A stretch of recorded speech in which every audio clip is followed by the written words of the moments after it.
Ô, Adriano, uma coisa assim, eu gostaria de lembrar, assim, eu acho fantástica essa sua experiência, sua preocupação e tal.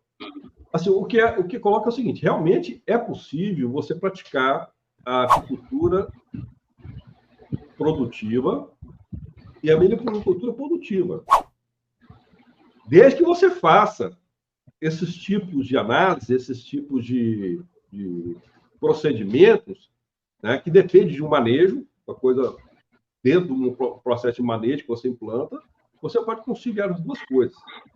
E lembrando sempre essa história, né, que, na verdade, mesmo que você trabalhe com apis mellifera ou trabalhe com qualquer outra espécie de abelha sem ferrão, dependendo do volume que você está criando, a pressão do entorno é muito grande. E não vai afetar simplesmente os dois tipos de abelha, mas afeta uma unidade de espécies que estão ali também, que não estão sob a sua assistência. Né? Mas é possível você fazer. Porque você veja o seguinte, algumas pessoas fazem as criações que botam-se uma quantidade enorme de caixas, seja lá de apis mellifera, seja lá de apis mellifera, seja lá de melípona, entendeu? Mas sem ter essa preocupação, entendeu? Essa percepção de que quando você aumenta demais, e a gente percebe isso com grandes criadores de melípona, o cara tem 300, 400 caixas, você vai ver a produção média de mel deles cai demais. Né? Fora o fato de que ele acaba tendo que alimentar as abelhas com mel, com xarope de mel, né, de açúcar com água, né, para ter uma boa produção. Porque a gente vê muitos apicultores criando abelhas melípona, é muito mais que um hobby, entendeu? São criações pequenas, porque exatamente assim, toda a criação que ele está tendo ali, de alguma forma, está sendo afetada pela sua produção, né, que é obtida pela apicultura. Mas se você fazer uma coisa planejada, né, preocupado com o bom manejo, você consegue ter resultados excelentes. E aí eu gostaria de relatar uma experiência que eu tive durante o bom tempo que eu acompanhei as criações de abelhas sem ferrão no Maranhão. Tive a felicidade de vivenciar uma experiência de um grupo de apicultores da região do município de Viana, a Baixada Maranhense. Não são apicultores pequenos, não, são grandes apicultores. Tá? Grandes apicultores que também criam tiúba, né?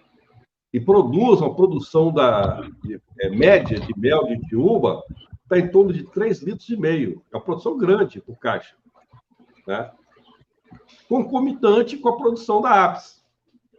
Mas aí como é que você observa isso aí? Vou mostrar esses dados aqui que eu acho bem interessante. Então vamos ver aqui. Olha só. Aqui eu tenho os dados pluviométricos do Maranhão. Tá? Vou botar aqui. Janeiro a dezembro. Janeiro começa o período de chuva, tá? O pico é em março, depois vai decaindo.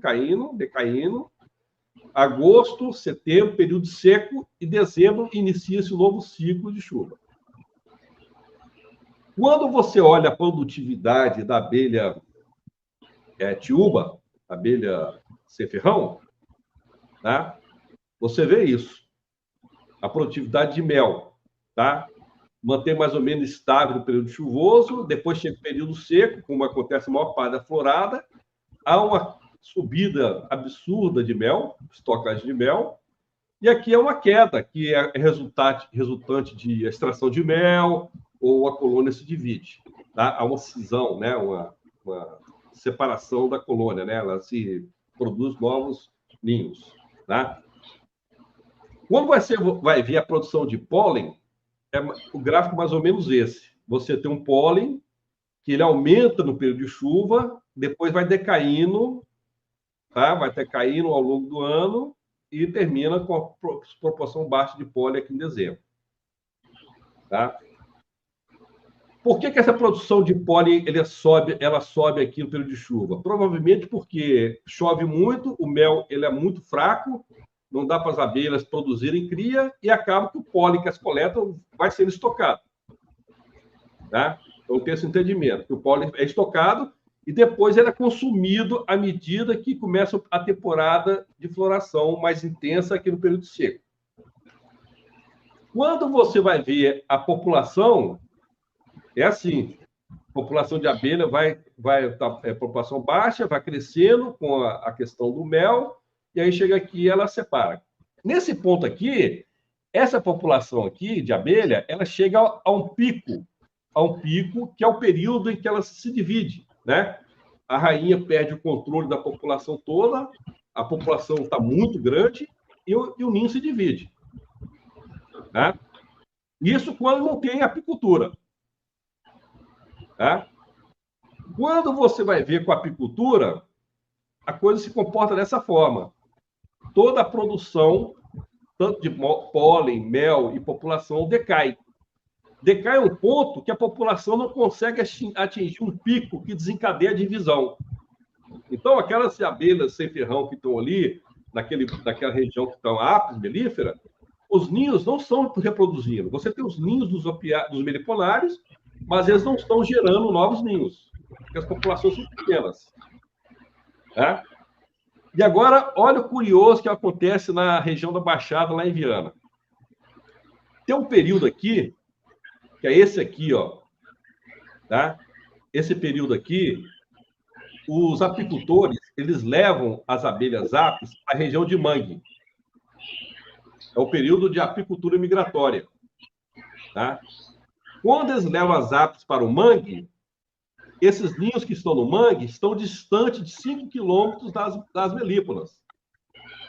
Isso faz com que? Faz com que simplesmente as melípolas conseguem estocar mel e conseguem também ter uma boa produção populacional. Tá? Então, acontece o seguinte, chega no período de dezembro, você está com todos os ninhos de melípolas estocados de mel, né? Todos os ninhos de apis estocados de mel lá na Baixada, e aí eles começam, então, a fazer a extração do mel, primeiro das melípolas e depois das apis mellíferas, quando eles voltam com elas lá da região do mangue. Ô, Murilo, essa região aqui é semiárido? Lá, hein?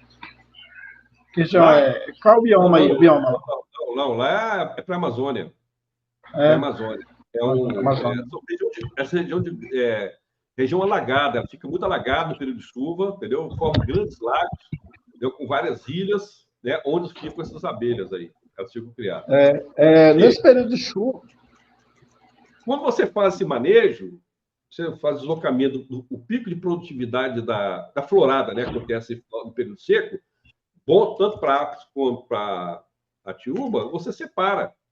Elas ficam cada um fazendo o seu estoque, mas com locais completamente diferentes. Né? E aí elas voltam de novo quando termina o período. Então, isso é uma questão interessante, uma questão que tem que ser estudada. Né? Porque o que tem que ser observado através desses estudos aqui é que quando você está com a apis presente, né, a apis presente nesses locais, você vê o seguinte, você vê que o mel, quando esse aqui, ó, com a apicultura, o mel, a estocagem de mel não é tão afetada como a de pólen. O pólen, a coleta de pólen é reduzida drasticamente quando as apis estão presentes. Né? E aí que é o elemento mais essencial que tem para a produção de cria. Entendeu? Então, é uma coisa assim que, no final das contas, aí fica pensando o seguinte, tá, tudo bem, as tiúbas estão com as apis ali, elas não conseguem produzir, os ninhos não conseguem se multiplicar. Né? Mas você pode fazer divisão, né? Divisão das colônias, divisão dos ninhos e tal. Mas e as populações selvagens que estão aqui no entorno ali? Que você não está olhando, que você não acompanha, que você não dá suporte, tá? Então, tem uma população grande aí, uma massa grande aí, que acaba sendo afetada por isso. Né? Então, precisava pensar numa estratégia, né, que você faça um bom manejo, no sentido de não só não prejudicar a produção do outro grupo, né, a apis com a melípola, como também você dá uma aliviada em determinados períodos críticos das abelhas nativas, solitárias, dá uma aliviada para elas conseguirem reproduzir também. Né? Isso. Então, no caso da Viana, daí, essa questão da migratória permite entendeu? Casualmente aconteceu isso aí, foi uma coisa casual, eles não fizeram planejamento nenhum, mas depois começou a perceber o quanto isso estava sendo vantajoso para as abelhas, os meliponários estavam sendo criados na região. Só assim, nesse período de chuva, aqui, por exemplo, aqui é a região de Mata Atlântica, a região litorânea, né? Onde eu estou aqui. Aqui a gente tem observado o seguinte: no período de chuva, também há uma queda significativa de néctar e pólen. E a gente tem observado que a chuva também ela lava muito o néctar. E lava também, tira muito pólen, entendeu? E não deixa ele ali para poder as plantas pegar. Então, isso é natural mesmo desse período chuvoso. Né? Por isso que eu perguntei a questão do bioma, né? Qual é o bioma que você está?